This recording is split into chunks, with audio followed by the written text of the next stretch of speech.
Fala pessoal, vamos dar início aqui a uma série de videoaulas onde trataremos sobre a Guerra Fria. Essa videoaula será dividida em dois momentos. O primeiro momento, nós vamos trabalhar os componentes da Guerra Fria, as características gerais que deram origem à Guerra Fria, e no segundo momento, vamos trabalhar os principais conflitos da Guerra Fria, estendendo-os até os dias de hoje. Então, no primeiro momento, trabalharemos em linhas gerais o que foi a Guerra Fria, conceituaremos a Guerra Fria, falaremos dos componentes da Guerra Fria, aqueles componentes que deram início ao embate ideológico, tá? E, no segundo momento, os conflitos mais substanciais, que são Revolução Chinesa, e não vamos ficar somente na Revolução Chinesa em 1949, vamos falar da China de 1949 até os dias de hoje. Depois vamos, seguindo a cronologia, falar sobre a guerra na Coreia e, assim como fizemos com a China, como faremos com a China, faremos com a Coreia. Falaremos da guerra na Coreia de 1951 e estenderemos a Coreia até os dias de hoje. E terceiro conflito da Guerra Fria, a Revolução Cubana, também estendendo para Cuba até os dias de hoje. E o quarto e o último conflito da Guerra Fria, falaremos sobre a Guerra do Vietnã, também estendendo para o Vietnã até os dias de hoje. Então, vamos ter uma longa jornada aí de vídeos, aulas, sobre os conflitos da Guerra Fria e sobre a Guerra Fria de uma maneira geral. Vamos fechar esse bloco aqui da Guerra Fria, porque, fechando esse bloco, isso servirá para os estudantes do curso Gregor Mendel e do colégio Gregor Mendel, tanto do segundo ano quanto do terceiro ano do ensino médio. Vamos nessa, então, começar a nossa jornada para os conflitos da Guerra Fria, tá bom? Bom, primeiro, o que foi a Guerra Fria? Na verdade, a Guerra Fria foi o período que se iniciou logo após a Segunda Guerra Mundial. Alguns falam que o ponto de partida da Guerra Fria foi o discurso de Truman em 1947, que ficou conhecido internacionalmente como Doutrina Truman, tá? Entretanto, a maioria dos historiadores dizem que a Guerra Fria teve como ponto de partida a Conferência de Yalta, em fevereiro de 1945, embora a guerra ainda não tivesse terminado, aconteceu aquela que é considerada a primeira conferência do pós-guerra. Veja que interessante, fevereiro de 45. A guerra terminou em maio. Em fevereiro de 45, aconteceu a primeira conferência do pós-guerra. Ora, se a guerra findou-se em maio, por que em fevereiro essa conferência é considerada conferência do pós-guerra? Bom, há um detalhe interessante que poucas pessoas sabem. Em fevereiro de 1945, a Alemanha nazista pediu rendição. Só que em fevereiro de 45, a Alemanha nazista pediu rendição condicionada, ou seja, eles queriam se render, mas queriam continuar no poder, tá? Como essa rendição não foi aceita em fevereiro de 45, é por essa razão que a guerra não findou-se no mês de fevereiro. Entretanto, vamos pensar da seguinte maneira: se a Alemanha nazista pediu rendição em fevereiro, ela está dizendo ao mundo o quê? Estou derrotada. Para acabar com a guerra é uma questão de tempo. Então, como em fevereiro a Alemanha pede essa rendição, os aliados Estados Unidos, União Soviética e Inglaterra, Estados Unidos, União Soviética e Inglaterra, os chamados três grandes, resolveram já em fevereiro organizarem-se para a primeira conferência do pós-guerra, a Conferência de Yalta. Como foi que essa conferência aconteceu? tá? Como é que essa conferência aconteceu. Então, pessoal, apesar de muitos historiadores considerarem a Guerra Fria como o discurso de Truman, a maioria dos historiadores consideram o início da Guerra Fria a Conferência de Alta que aconteceu logo em fevereiro. Essa conferência vai reunir os três grandes, como eram conhecidos na época, os vencedores da Segunda Guerra.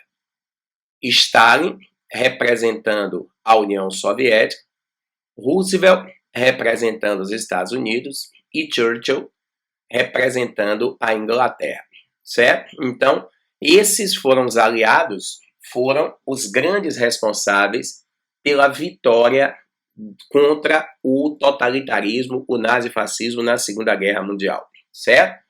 Essa conferência é considerada a primeira conferência do pós-guerra. Bom, a primeira coisa que a gente precisa colocar aqui para vocês, até porque o Enem trabalha muito com a questão de imagem, é a foto oficial da Conferência de Alta.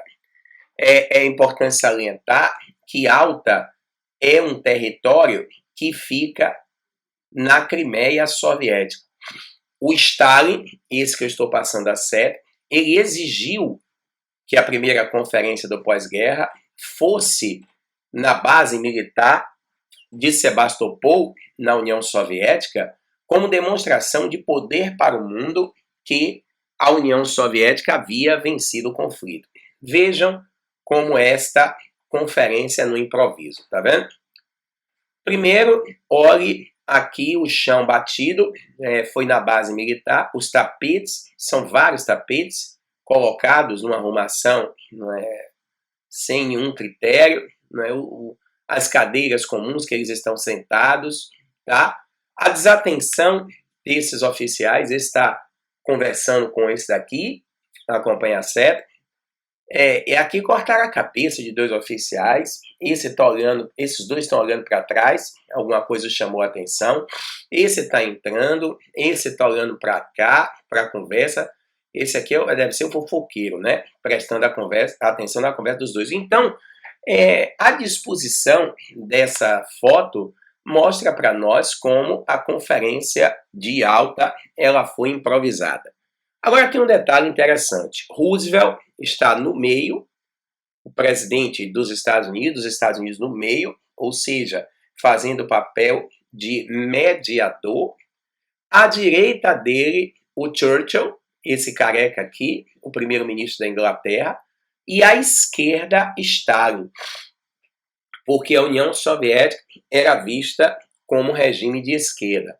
Não que os Estados Unidos não fossem um regime capitalista, mas colocar Churchill à direita é passar a impressão de que a Inglaterra está mais à direita do que os Estados Unidos estão. Entendeu? Então, repare a primeira grande deliberação da Conferência de Alta. E Alta dividiu o mundo em dois blocos de poder.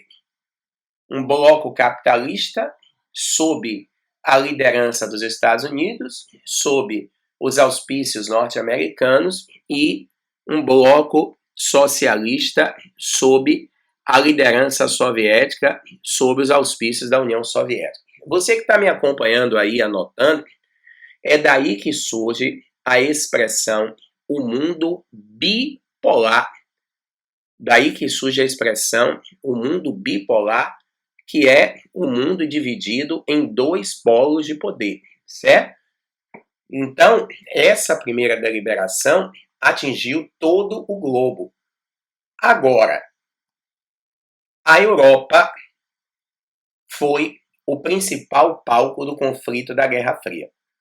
A Europa, que havia sido o principal palco do conflito da Primeira Grande Guerra, a Europa, que havia sido o principal palco do conflito da Segunda Guerra Mundial, agora tornar-se-ia o palco mor do conflito da Guerra Fria. Veja, Europa, cortina de ferro, aqui nós temos a legenda. Essa linha vermelha, esta linha aqui, que para nós é crucial.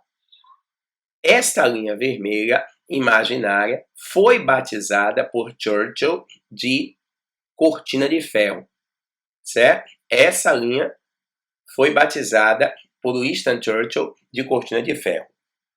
Todos os países que estão a leste da cortina de ferro são os países do chamado bloco socialista. Observe que a Guerra Fria, a bipolaridade de alta, é uma demonstração de como a União Soviética venceu a guerra. Por quê? Antes da Segunda Guerra, a única nação socialista era a União Soviética. Após a Segunda Guerra, além da União Soviética, nós tínhamos Polônia, Alemanha Oriental, ou seja, todo este bloco de nações aqui que vocês estão vendo, que foram nações artificiais criadas após a Primeira Guerra Mundial, tornaram-se nações socialistas, tá? Outro detalhe acerca da cortina de ferro. As expressões Ocidente e Oriente são utilizadas tomando-se como referência a cortina de ferro. Observe, a Alemanha Ocidental, vamos falar da divisão da Alemanha, é porque a Alemanha que estava ao ocidente da cortina de ferro. A Alemanha Oriental era a Alemanha que estava ao oriente da cortina de ferro. Tranquilo? Então, a cortina de ferro cria uma fronteira histórica para a Europa. Os países do leste da cortina de ferro são os países socialistas. Os países a oeste da cortina de ferro, esses países são os países do bloco capitalista. Bloco socialista, influência soviética, e bloco capitalista, influência norte-americana. Observem todos como a Guerra Fria foi importante e marcou a história da Europa. Até os dias de hoje, a fronteira da Europa é uma fronteira geográfica, histórica, desculpe, porque repare, olhe como a fronteira é histórica. Se nós pegarmos esse meridiano aqui, ó, chama-se Greenwich. Geograficamente, o que define Oriente e Ocidente é o meridiano de Greenwich. Pelo meridiano de Greenwich, observe que a Europa está quase toda a leste. Entretanto, a fronteira europeia, até os dias de hoje, é usada tomando como referência a cortina de ferro.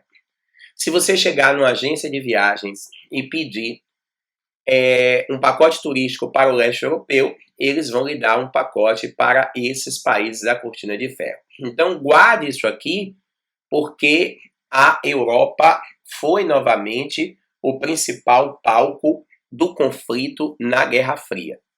Beleza? Embora a bipolaridade tenha sido para o globo inteiro. Então, meninos, a Conferência de Alta é o marco da Guerra Fria, porque foi essa conferência que bipolarizou o mundo. Essa conferência que dividiu o mundo em dois blocos, criando o choque ideológico, o capitalismo versus socialismo, que norteou o mundo durante 45 anos. Tá? Agora, esta não foi a única deliberação da Conferência de Alta, foi apenas a primeira. Vamos saber qual foi a segunda deliberação da Conferência de Alta? Vamos todos juntos? Então clique aí e vamos para o segundo momento da nossa aula para sabermos qual foi a segunda deliberação tomada pela Conferência de Alta e pelos três grandes. Vamos lá, vamos juntos aqui.